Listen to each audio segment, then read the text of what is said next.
다 같이 자리에 일어나셔서 큰 영광 되시고 찬양하시고 주를 하나님께 드리겠습니다.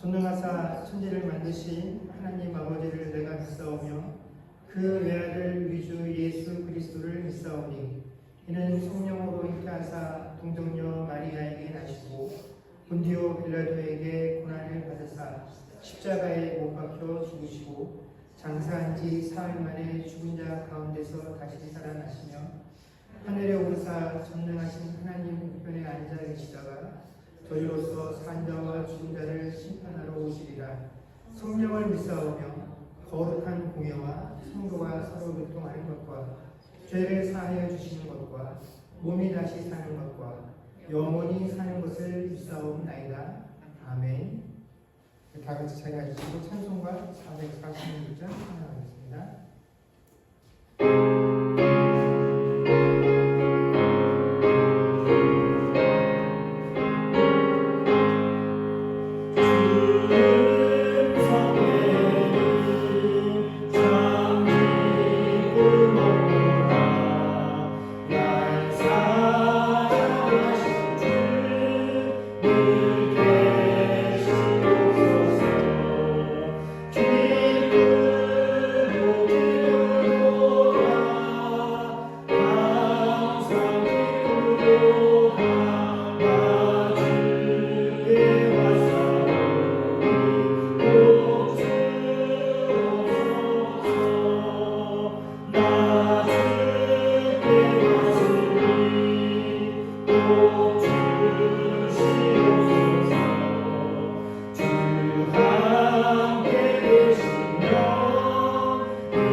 사랑과 은혜가 많으신 하나님 아버지, 주간 중에 각 처소에서 주어진 일을 충실하게 수행하고 주일의 예배를 사모하는 마음으로 주님의 전에 모였습니다. 주님, 풍성한 가을의 결실처럼 날마다 감사의 열매가 삶 속에 이루어지길 소망합니다.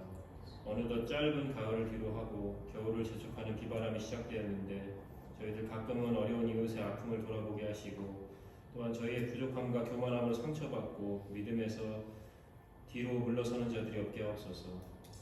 자비로우신 주님, 저희들 세상의 유혹과 시기와 질투로 하나님의 영광을 가리는 삶을 살아갈 때가 있음을 고백합니다. 이 시간 하나님 앞에 저희가 저희 죄를 숨기지 않고 자박하게 하시며 회개의 기도를 올릴 때 주님의 거룩한 보혈로 용서하시고 더 이상 죄를 가까이 하지 않도록 저희의 긍휼과 자비를 베풀어 주시옵소서.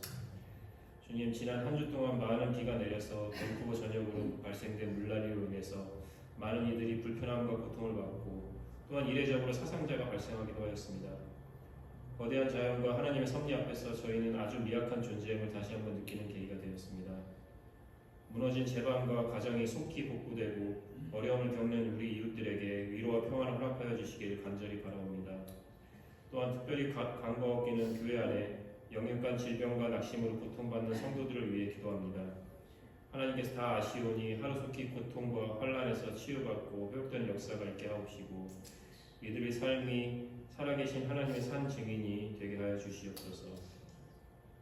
오늘 예배를 위해 기도드립니다. 이 시간 생명의 말씀을 들고 단위에 세우신 정각훈 목사님께 성령 충만함을 허락하시어 진리의 말씀이 은혜롭게 선포되고 우리 모두 아멘으로 화답할 수 있길 소망합니다. 또한 여타의 사정으로 함께하지 못하는 지체들도 어디에 있든 동일한 은혜를 받을 수 있기를 바랍니다. 예배를 준비하는 또한 많은 손길들이 있사오니 그 수고를 또한 기억하여 주시옵소서. 이 모든 말씀 우리를 죄악 가운데서 구원하신 우리 주 예수 그리스도의 이름으로 기도드립니다. 아멘.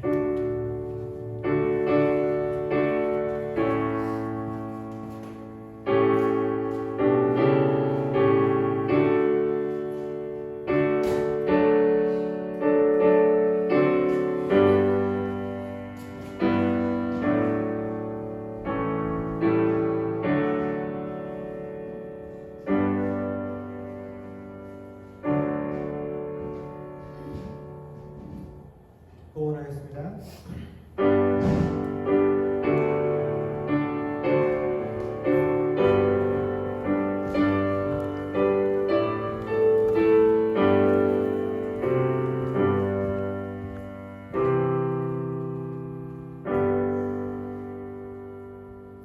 기도하겠습니다.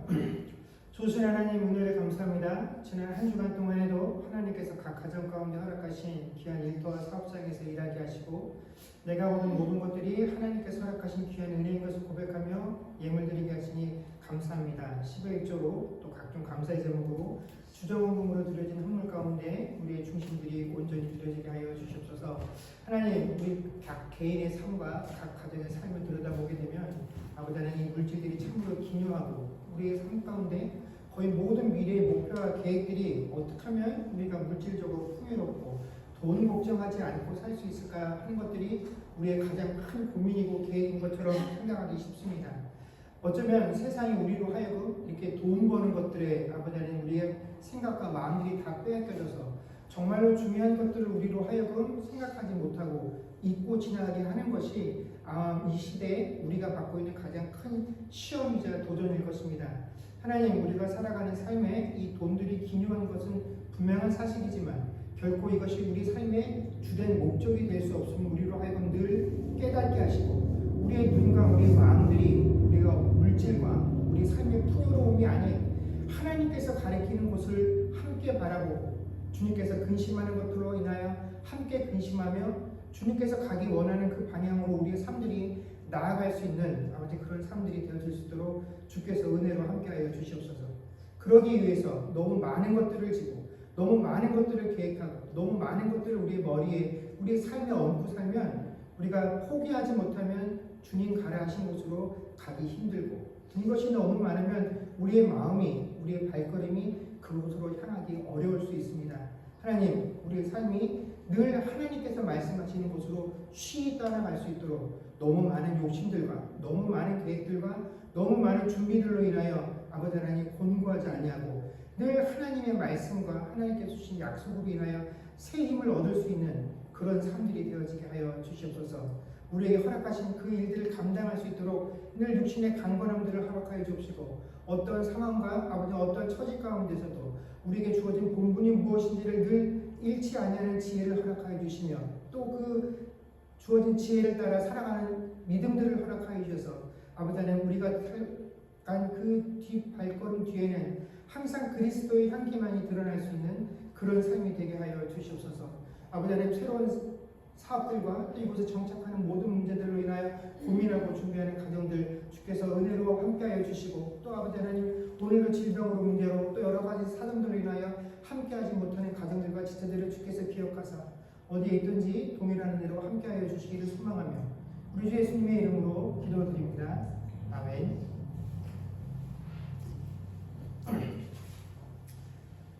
교회 소식 전하겠습니다. 11월 예배위원 명단이 나왔습니다. 우리 예배위원들께서 확인하시고 준비해 주시면 감사하겠습니다. 김재일 목사님께서 지금 아버지포드 병원 2027호에 입원 중이십니다. 그래서 이번 주 수요일 날 현재 계획으로는 수요일 날 그 의사들과 만나서 치료 계획을 어떻게 할지를 최종적으로 확인을 하신다고 하시네요. 그래서 아마 그 전까지는 병원에 계속 계실 것 같아요. 혹시 뵙기를 원하시는 분들은 그 전에 가서 뵈면 될 것 같습니다. 생각보다는 아직은 건강해 보이셔서 좀 다행스럽다 생각을 하고 또 놀라시긴 하셨지만 또 병원에서 의사들도 치료할 수 있는 여건들이 잘 진행되어지고 또 잘 될 수 있다라는 그런 확신들 속에 있어서 어저께 뵀는데 굉장히 담담하게 계시더라고요. 그래서 뵙고 우리가 위로해주면 더 큰 힘이 되지 않을까 이런 생각도 합니다. 그래서 통화를 해보시고 뵙기를 원하는 분은 가서 뵈면 좋을 것 같습니다. 하나님 말씀 보겠습니다. 하나님 말씀은 에베소서 1장 7절에서 10절까지 말씀입니다.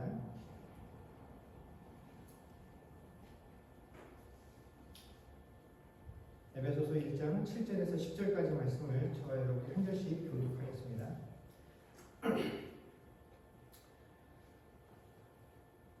우리는 그리스도 안에서 그의 은혜의 풍성함을 따라 그의 피로 말미암아 속량 곧 죄사함을 받았느니라.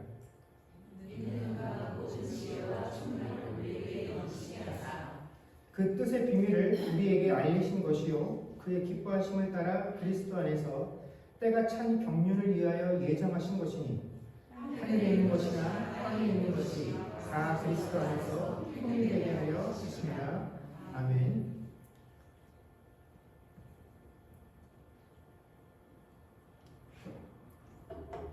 오늘 본문의 내용은 저희가 지난주에 살펴보았던 하늘의 신령한 복, 즉 하나님께서 당신의 백성들을 택하시고 예정하셨다는 그 사실들이 우리 성도 각 개인에게 구체적으로 어떻게 실현이 되는지를 보여주는 내용이 바로 오늘 본문의 내용입니다. 하나님께서 우리를 택하시고 예정하신 그 복의 결과로 우리가 어떤 일이 우리에게 벌어지냐면 그리스도 예수의 피로 말미암아 속량, 곧 죄사함을 받게 된다라는 것입니다. 그래서 하나님께서 우리를 창세전에 택하시고 예정하신 이 모든 일들은 결국에는 궁극적으로 우리를 속량하시고 우리의 죄를 사하시기 위해서 이 모든 복들을 준비하셨다라는 것입니다. 여기서 속량이라는 말은요, 고대에 전쟁포로나 노예의 그 신분을 해방시키기 위해서 그들의 몸값을 속전이나 대성물로 지불하는 행위를 속량한다라고 합니다. 그래서 하나님께서 우리를 창세전에 이미 예정하고 택하셨는데 그런 하나님의 택하심과 우리 사이를 가로막는 그 장벽이 있었는데 그것이 뭐냐면 바로 죄라는 장벽입니다. 그래서 이 죄의 문제를 해결하지 않고서는 하나님의 택함과 그 예정하심들이 온전히 발현될 수 없기 때문에 이 속량이라는 것이 우리에게 필요했다라는 것이죠. 그래서 이 죄의 문제를 해결하기 위해서 하나님께서 움직이시는데 우리는 하나님께서 우리 안에 있는 이 죄를 없애시는 과정, 우리의 입장에서는 죄가 사하여지는 이 과정을 하나님이 우리를 사랑하신 그 사랑의 결과라고 생각들을 하지만 사실 하나님께서 우리의 죄를 사하여 주시는 이 속량이라는 것은 하나님의 사랑보다는 하나님의 공의와 더 밀접한 관련이 있는 것입니다. 왜냐하면 우리가 일반적으로 생각하고 있는 사랑은 이런 것이야 라고 말할 때 우리가 생각하고 우리가 주장하는 사랑이라는 것은 인본주의적 관점에 따른 사랑입니다. 그래서 사실 우리가 가지고 있는 인본주의적 관점의 사랑에 따르자면 사실 하나님께서 예수님을 이 땅에 보내실 필요가 없어요. 우리 죄를 대속하기 위해서 예수 그리스도를 십자가에 못 박도록 하실 이유가 없다라는 것입니다. 왜냐하면 천국의 주인이 하나님이시기 때문에 그냥 우리가 죄를 지었던 그렇지 않던 우리의 죄를 따지지 않고 우리의 죄를 묻지도 않고 그냥 내가 천국의 주인이니까 너는 무조건 천국에 들여보내줄게 하면 되기 때문에 그렇다라는 것이죠.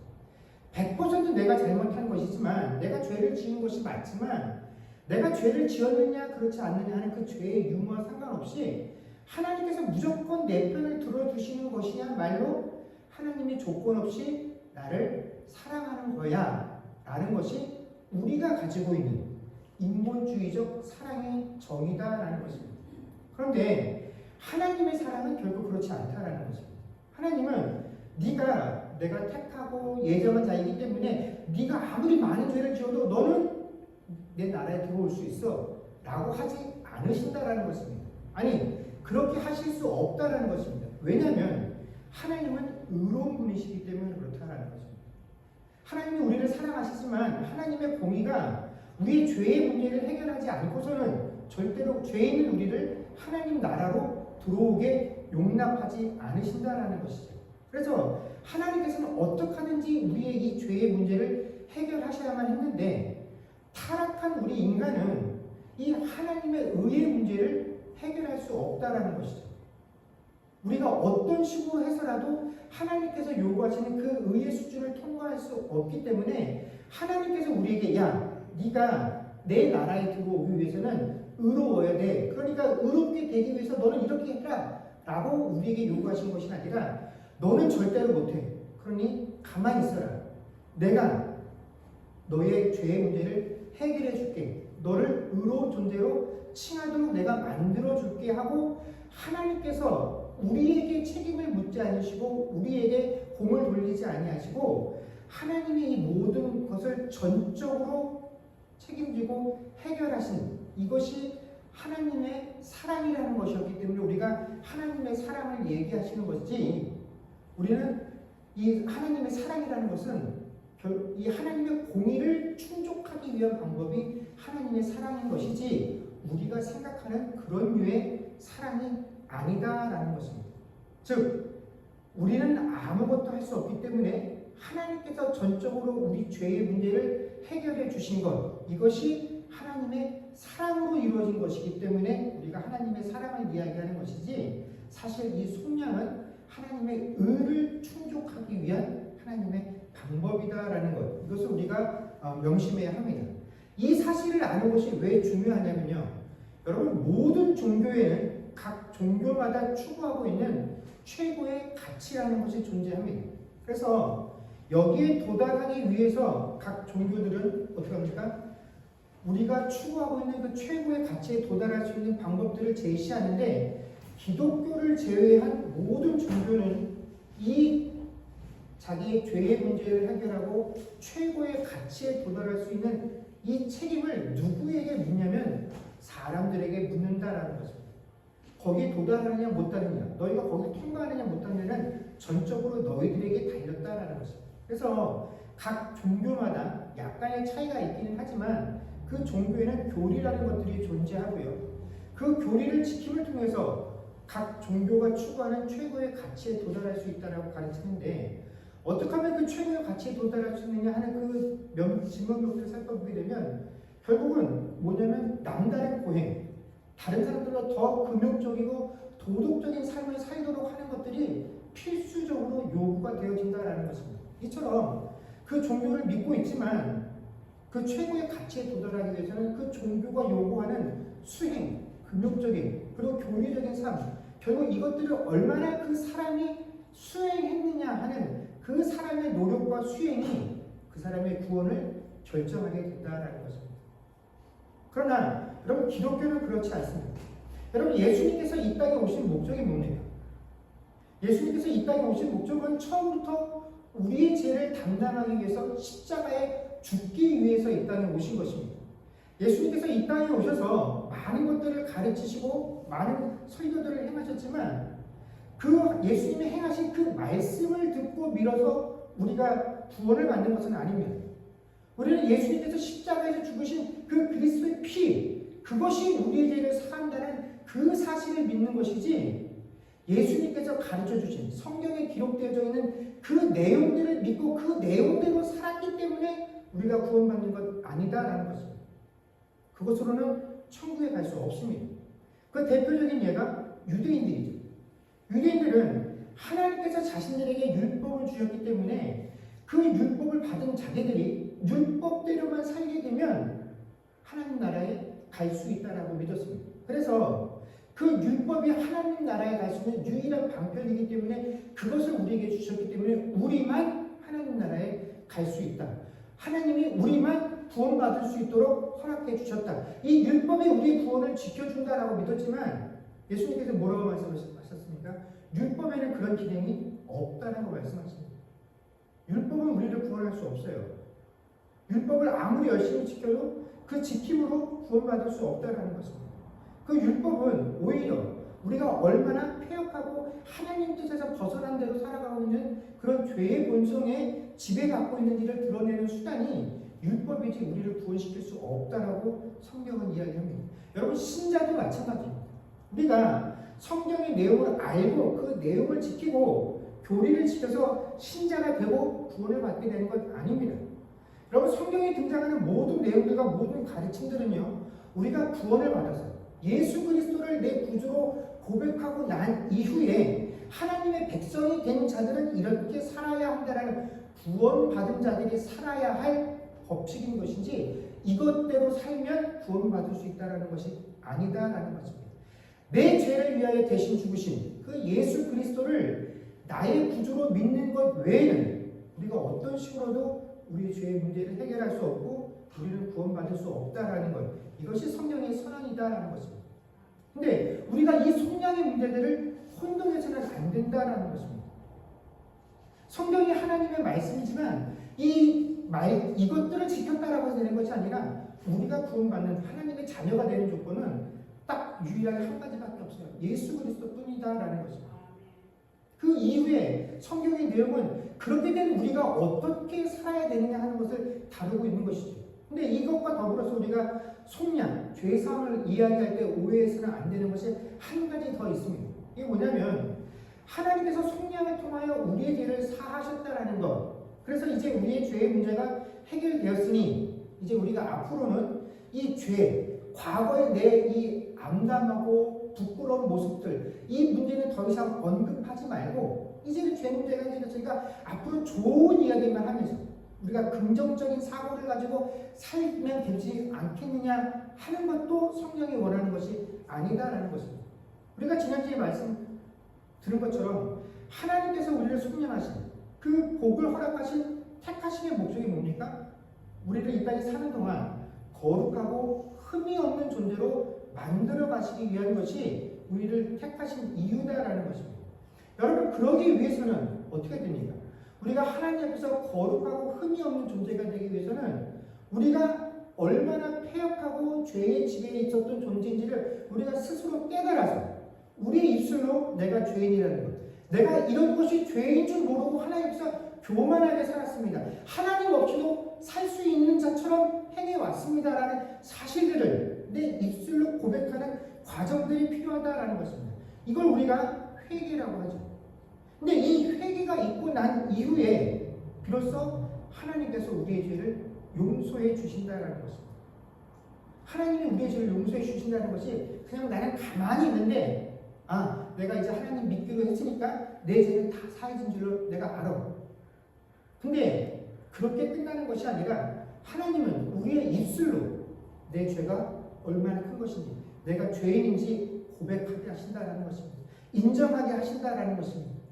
하나님께서는 우리의 자격이나 우리의 노력과는 상관없이 죄인인 우리에게 찾아오셔서 하나님께서 일방적으로 우리의 죄의 문제를 해결해 주시는 그 한량없는 은혜를 베풀어 주시지만 절대로 우리의 죄를 그냥 넘겨가시지는 않는다라는 것입니다.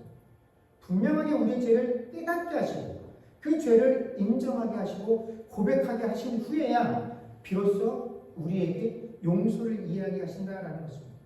여러분, 우리가 믿음 생활을 하면서 신앙 생활하면서 우리의 믿음이 더욱더 진보하고 신앙이 진보했다는 것을 무엇으로 알게 되냐면, 우리가 이전에는 죄라고 느끼지 못했던 사실을 오늘 이 순간 하나님, 이게 내가 죄라는 사실을 깨달았습니다. 내가 어제까지는 이게 죄인 줄 몰랐는데 오늘 하나님 앞에서 내가 이것을 죄인 줄 깨달았습니다. 내 죄를 깨닫게 되는 이것이야말로 우리의 믿음이, 우리의 신앙이 더욱더 진보하는 것입니다.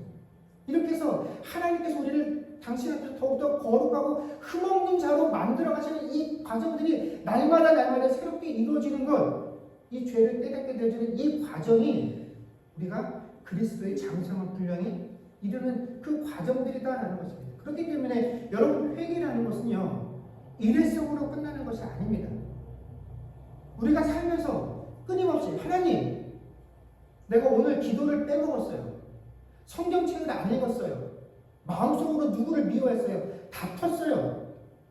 내가 잘못하면 그것뿐만이 아니라 매 순간순간마다 하나님을 의지하지 못하는 것, 의심하는 것, 하나님께서 우리에게 부여주신 그 가치관을 따르지 못하는 그 모든 것들이 매 순간순간마다 내가 아직도 옛사람의 본성들을 버리지 못하고 있다는 그 사실들을 끊임없이 고백하고 하나님께 회개하는 과정들이 필요하다는 것입니다.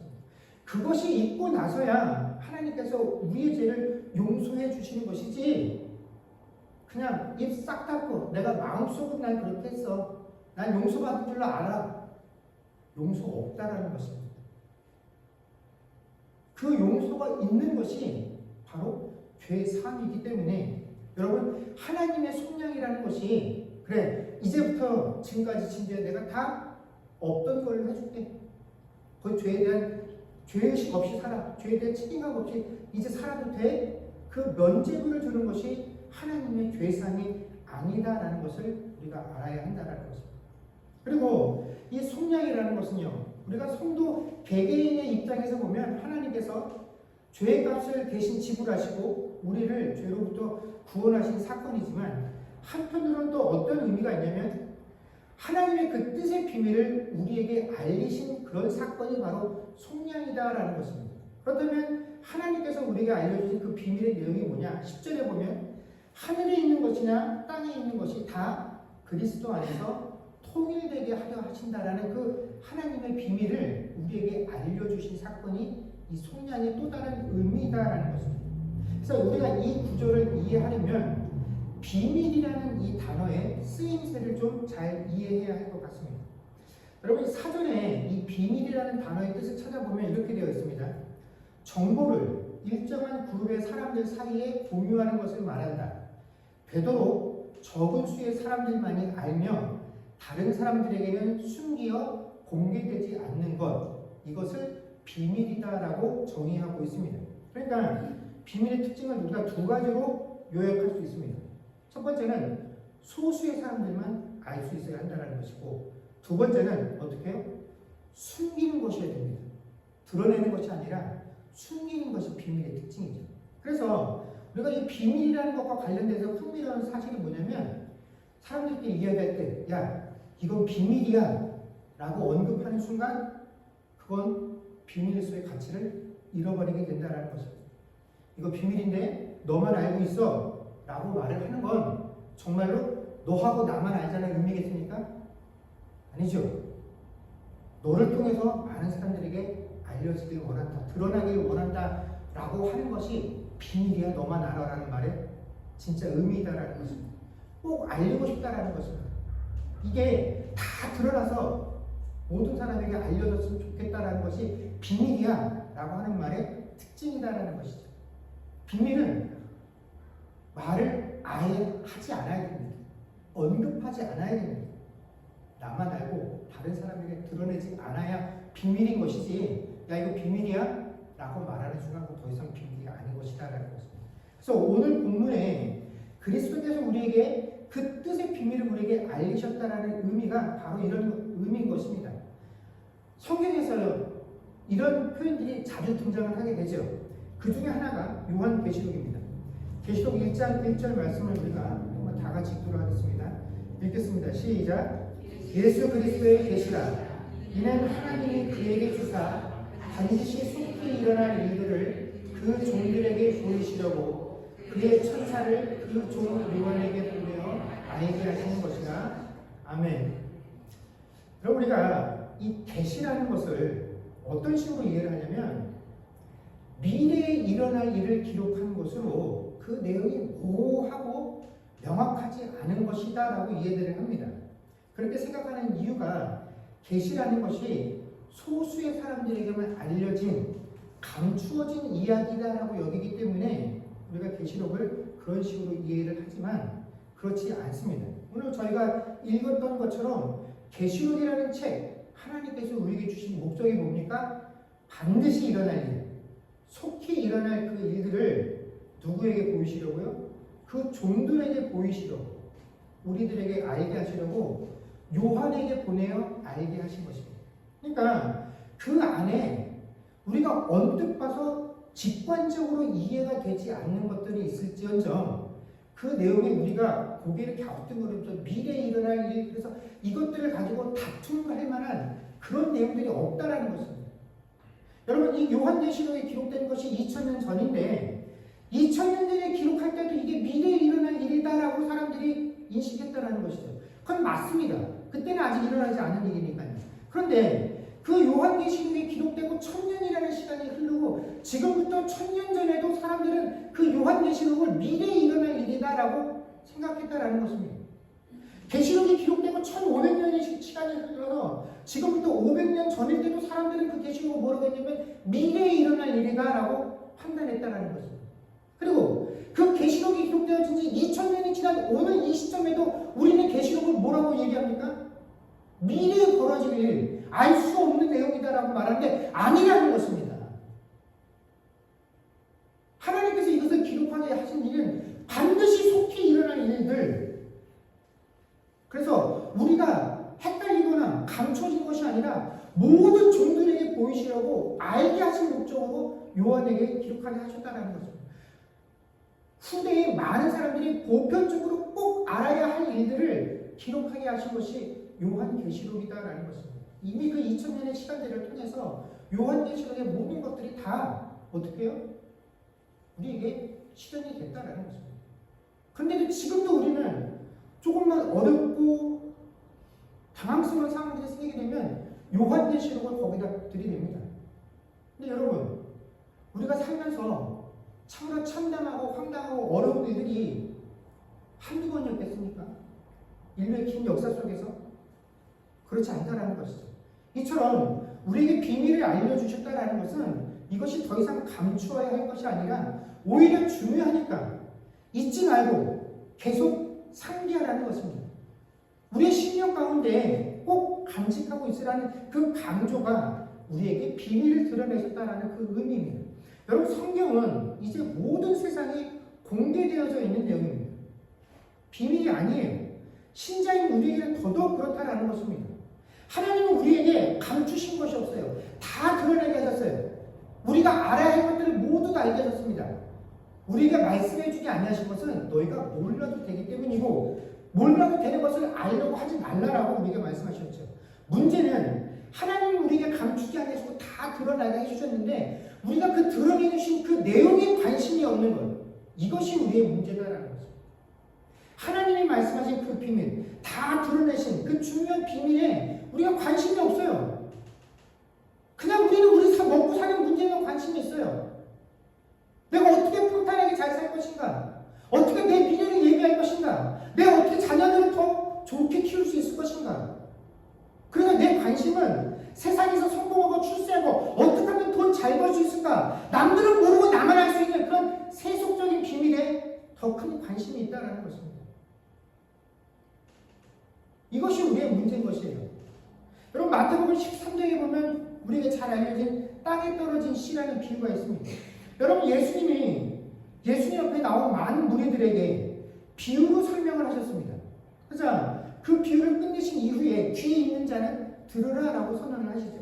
나중에 사람들이 다 흩어지고 제자들만 남았을 때 제자들이 예수님에게 와서 묻습니다. 예수님, 왜 속 시원하게 처음부터 처음부터 말씀해 주지 아니하시고 비유로 말씀하십니까? 라고 묻자 예수님이 뭐라고 대답하시냐면 천국의 비밀을 아는 것이 너희에게는 허락되었으나 그들에게는 아니 되었기 때문이다 라고 대답해 주십니다.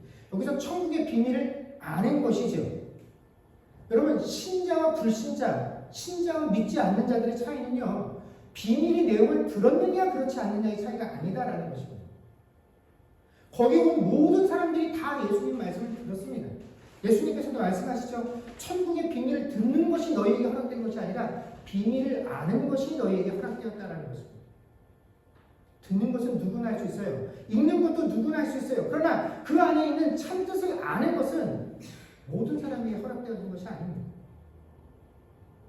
하나님의 자녀에게만 허락되어진 것이죠. 그 비밀의 내용을 아느냐 그렇지 못하느냐가 이 말씀을 대한 자들의 참 구별을 이루어내는 것입니다. 그러므로 우리에게 이 비밀이 허락되었다는 것은 너희가 이 비밀을 들어본 적이 있느냐 그렇지 못하느냐의 문제가 아니라 들은 것을 아느냐 하는 것이 정말 우리에게 문제다라는 것입니다. 여러분 신자인 우리에게 중요한 것은요, 그거 내가 들어봤어, 나도 들어봤어, 그게 아니라 들은 그 말씀을 내가 명확하게 안다라는 것입니다. 그래서 안다라는 것은 내가 그 들은 대로 행할 수 있다라는 것이 아는 것이죠. 여러분 운전 면허증이 있다고 운전할 줄 아는 게 아니지 않습니까? 운전을 실제로 할 줄 알아야 돼요. 사고를 내지 않고 할 수 있어야 되는 것입니다. 근데 운전 면허증이 있는 것은 운전하는 것이다라고 생각하면 안 되는 것입니다. 우리가 하나님의 말씀을 아는 것, 하나님을 아는 것 마찬가지예요. 들어본 것을 아는 것이다라고 우리가 착각해서는 안 된다는 거죠. 들어는 봤지만 아는 것은 들어본 것을 그대로 삶 속에서 살아내는 것. 여러분 그것이 아는 것입니다. 그래서 하나님께서는 우리에게 네가 그것을 아느냐 모르느냐 그것을 물어보시는 것이지 들어봤니 못 들어봤니를 확인하시는 것이 아니다라는 것입니다. 그렇다면 하나님께서 드러내신 이 비밀의 내용, 성령을 통해서 우리에게 드러내신 그 비밀의 내용이 무엇이냐? 11절에 하늘에 있는 것이냐 땅에 있는 것이 다 그리스도 안에서 통일되게 하려 하십니다라는 거죠. 여러분 이 한글로 통일되게라고 번역되어진 이 헬라의 원뜻은 사실 통일이라기보다는 요약하다, 사물을 한데 모은다라는 의미를 가지고 있습니다. 즉 통일되게 한다라는 말은 하늘에 있는 것이나 땅에 있는 것이나 이 모든 만물이 그리스도 안에서 한 곳으로 모이게 된다라는 그런 의미를 가진 것입니다. 여러분 원래 하나님께서 천지를 창조하신 이후에 하나님께서 만드신 이 피조 세계를 보신 하나님의 평가가 뭐였냐면 보시기에 참 좋았다라는 것이었어요. 이 보시기에 참 좋았다라는 이 의미는 그저 우리 눈에 보이는 이 환경들, 모습들이 아름답고 예뻤다라는 것도 포함이 되지만 사실은 그것보다는 어떤 의미가 더 강하냐면 하나님께서 만드신 이 모든 피조 세계가 하나님의 섭리와 만드신 목적에 따라서 질서 있고 조화롭게 하나님의 뜻대로 운영되어져 가고 있었다라는 것이 바로 이 보시기에 좋았다라는 의미입니다. 그런데 아담과 하와가 범죄함을 통해서 이 피조 세계에 죄가 들어오면서 하나님이 만드신 모든 피조 세계에 저주를 내리시고 죄를 지은 것은 아담과 하와인데 이 아담과 하와로 인해서 하나님이 만드신 모든 피조 세계가 하나님의 저주 아래 놓이게 되죠. 이 죄의 오염에서 이 모든 피조 세계가 벗어나지 못하게 됩니다. 그래서 하나님께서 속량하셔야 될 것은 단순히 우리 인간만이 아니라 뭡니까? 하나님이 만드신 이 모든 피조 세계, 창세기 1장 1절에서 태초에 하나님이 천지를 창조하시리라고 말씀 그 천지 이 모든 것들을 다시금 하나님의 뜻의 목적과 섭리에 맞게끔 회복하시는 것이 이 하나님의 우리의 인류를 속량시키는 것들을 통해서 결국 궁극적으로 그것까지 이루실 것이다라는 것을 우리에게 보여주시는 것이다라는 것입니다. 여러분 하나님께서 우리를 예정하고 택하셨고 하나님의 자녀로 회복하실 것이지만 예수님이 오시기 전까지는 하나님께서 우리에게 약속하신 이 모든 것들이 다 어떻게 보였냐면 희미한 그림자와 같은 것들이었습니다. 그런데 예수님께 오셔서 십자가에서 죽으시고 그리스도의 피로 우리의 속량하시는 그 사건이 있고 나니까 하나님께서 우리의 죄의 문제를 해결하시고 우리를 회복시켜 주신다는 것이 이것이로구나 라는 것을 우리가 이제 명확하게 알게 되었다는 것이고, 그 사인이 결국 뭐냐면 하나님께서 이 모든 피조 세계를 하나님의 뜻과 통치 아래로 회복시키신다는 것을 궁극적으로 우리에게 보여주신 사건이 시작되었구나라는 것을 보여주는 것이 우리 인간의 속량이 가지고 있는 의미이다라는 것입니다. 이것이 우리 인간 속량이 가지고 있는 의미입니다. 그런데 하나님께서 우리에게 행하신 이 속량에는요, 한 가지 중요한 공통점이 있습니다. 뭐냐면 바로 하나님께서 우리에게 행하신 이 모든 것들이 다 그리스도 안에서 행해진 것들이다라는 것입니다. 4절에 창세전에 우리를 택하신 것도 그리스도 안에서 이루어진 일이고, 5절에 우리를 예정하사 자기의 아들이 되게 하신 것도 예수 그리스도로 말미암은 것이고, 6절에 보면 신령한 복을 주사 우리를 찬송하게 하신 것도 그가 사랑하시는 자 안에서 이루어진 일이고, 오늘 이 속량도 역시 그리스도 안에서 이루어진 일이고, 우리에게 모든 비밀을 드러내신 것도 그리스도 안에서 때가 참에 이 모든 일들을 우리에게 드러내서 알게 하시고, 모든 것들의 회복 역시, 통일 역시 그리스도 안에서 이루어지게 될 것이다 라고 하나님께서 우리에게 말씀해 주고 계신다라는 것입니다. 여러분, 성경에서 하나님께서 우리에게 약속하신 모든 것들은 오직 그리스도 안에서만 유효한 것입니다. 우리가 그리스도를 떠나 있을 때에는 이 모든 것들이 우리에게 허락되지 않는다는 것입니다. 우리와 아무런 상관이 없는 것들이다라는 것이죠. 여러분, 우리가 부유함, 건강하게 사는 삶, 형통하고 성공하고 우리가 이 세상을 살아가면서 복이다라고 여기는 그 모든 것들, 우리가 그것들을 세상에서 누리며 살고 있고 세상 사람들이 우리를 보면서 부러워할지언정 우리가 그리스도를 떠나 있다라고 한다면 여러분, 그것들은 우리에게 결코 보게 될 수 없다라는 것입니다. 그러나 우리의 인생이 세상 사람들이 보기에 뭐 예수 믿는다고 하면서 절대 하나님에다 실패하고 모든 사람들이 낙심하고 절망스럽고 시련과 질병 속에서 벗어나지 못하는 저런 삶을 살고 있나라고 사람들도 평가하고 나도 그렇게 느끼는 상황 속에 처해져 있다라고 할지라도 내가 그리스도 안에 있다라고 한다면 그리스도께서 당신 안에서 이 모든 것들을 통일되고 회복하실 것이다라는 이 하나님의 약속에 대한 신뢰가 있다라고 한다면 여러분, 우리는 하나님의 복을 누리고 있는 자들입니다. 결코 내게 허락되어진 이 환경과 조건들과 처지들을 따라서 하나님의 복을 평가하지 말라라는 것입니다. 아무리 참담한 상황이 있다 할지라도 그리스도 안에 있는 것이 복이다라는 것을 아는 것이 신자인 것입니다. 그것이 그리스도 안에 있는 신실한 자의 있는 모습이다라는 것입니다. 여러분, 신자인 우리에게 그리스도 안에 거하는 것, 이것보다 더 중요한 것은 없습니다. 사랑하는 성도 여러분, 우리가 살아가면서 필요한 것들이 참 많이 있습니다. 앞서 많이 언급하는 것처럼 우리가 살아가는 데는 물질도 필요하고요, 어떤 때는 형통함도 필요하고요, 건강도 필요하고 계획한 대로 이루어지는 그런 기쁨들도 있고 또 미래에 대한 소망도 있어야 되지만, 여러분, 그러나 우리가 그것들을 얻기 위해서 얼마나 하나님 앞에 갈급하게 가는 겁니다. 그러나 이 모든 것들을 다 가지고 있어도 내가 그리스도 안에 있지 못하면 이 모든 것들이 나에게 허망하다는 것을 알고 있음에도 불구하고 우리가 얼만큼 주님 앞에 내가 그리스도 안에 거하는 자들을 소망합니다. 하나님, 내가 이 모든 것들을 다 놓쳐도 그리스도 안에 거하는 자가 되게 해주옵소서. 이것이 나에게 가장 큰 기쁨이고 가장 큰 복이다라는 사실, 내가 알고 그것들을 위하여 얼마나 우리가 간구하는 삶을 살아가고 있습니다. 여러분, 우리가 어떠한 조건과 상황이 있든지 간에 우리에게 가장 중요한 것, 이 그리스도 안에 거하는 삶, 이것이 우리에게 가장 중요하고 유일한 복이다라는 사실들을 놓치지 않고 그 안에 거할 수 있는 그런 삶을 살아가는 저와 여러분들이 되어줄 수 있기를 주의 이름으로 간절히 축원합니다. 기도하겠습니다. 그렇습니다. 주님, 하나님께서 창세전에 우리를 택하시고 예정하신 그것들이 실제로 우리의 삶 속에서 어떻게 구체적으로 일어나느냐, 하나님께서 왜 우리를 예정하시고 택하셨느냐, 그것은 우리에게 있는 이 죄의 문제들을 해결하시고 죄사함과 속량을 위해서 이 모든 것들이 필요했고, 이제 예수 그리스도의 피를 통하여 이 모든 것들이 이루어졌습니다.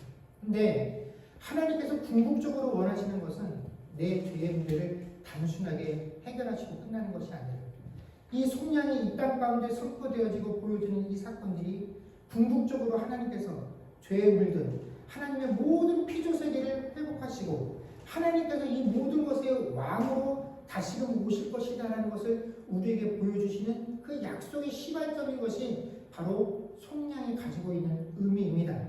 그런데 우리가 이것들을 단순히 나의 문제로 치부하고 끝내는 자들 되지 않게 하여 주시고 또 이 속량이라는 것을 대함에 있어서 이제 내가 죄사함을 받았으니 이제 같이 나간 과거는 다 있고 나는 좋은 마음과 편안한 마음 가지고 마음껏 내가 원하는 것들을 하나님께 부르짖으며 사는 것이 이 속량의 목적이 아니라는 것. 결코 죄의 문제가 해결되지 않으면 회개가 되어지지 않으면 용서함이 따라올 수 없다는 것. 그래서 우리가 끊임없이 주님 앞에서 회개하는 삶들이 필요하다는 것.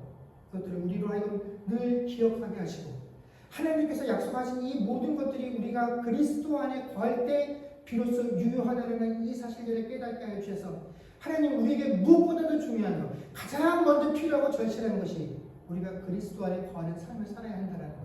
그래서 무엇을 구하기보다 앞서 이것들을 하나님 앞에 진실되게 구하는 우리의 삶이 되게 하여 주옵소서. 감사드리며 우리 주 예수님의 이름으로 기도드립니다. 아멘. 우리 온 마음 다해 하나님께 찬양하겠습니다.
지금은 우리 주 예수 그리스도의 은혜와 하나님 아버지의 크신 사랑과 성령님의 교통하심과 충만케 하는 역사가 그리스도 안에 거하는 것이 우리에게 가장 중요하며 유일한 복인 것을 알고 구하기로 고백하는 주의 백성들과 그들의 가정과 사업과 자녀들과 미래와 이 교회 위에 이제로부터 영원토록 함께 있을지어다. 아멘.